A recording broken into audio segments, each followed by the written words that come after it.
Welcome to Theology in 3, Pastor Michael Fueling with you, and today we're going to be talking about free will. When most people use this term, here's what they mean. I make my own decisions and I create my own destiny. And to a degree, this is right. We do make our own free will decisions, and the decisions that we make do create our own destiny, and we are all each fully responsible for every decision that we make. But theologically speaking, when it comes down to free will, there are really two questions behind the question that most people are asking. The first is this: did I choose Jesus or did Jesus choose me? And the reason they're asking this question is because when we trusted in Christ, it really felt like I made that decision to trust in him. But then Jesus has some different words to say. Like, for example, Jesus will say, you didn't choose me, but I chose you.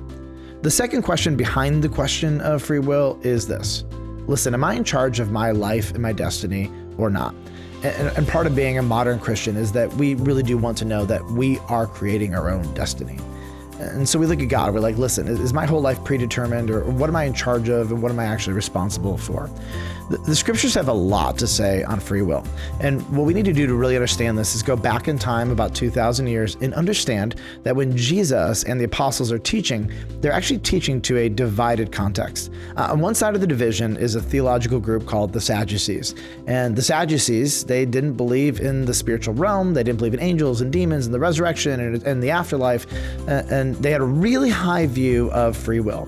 No divine intervention. I'm creating my own destiny. I'm responsible for things I do. No divine intervention. Now, on the other side of the debate were the Pharisees.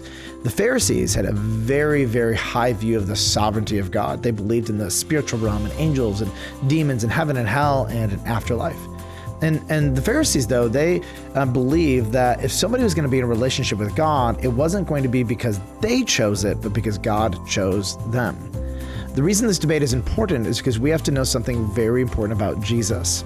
Theologically, Jesus was not a Sadducee, Jesus was a Pharisee. His issues with the Pharisees did not have to do with their doctrine, but it had to do with their hypocrisy.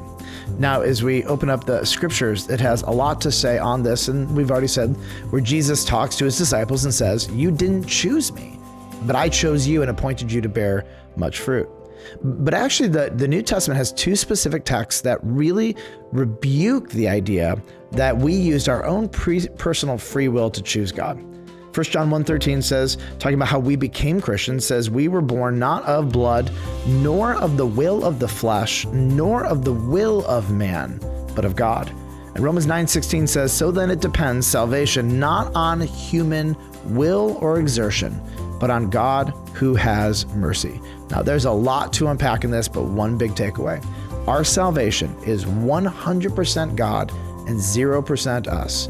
All the rest of life, it seems that we are personally responsible for those decisions, but the decision to trust in Christ is a gift from God, from him, through him, 100% God and 0%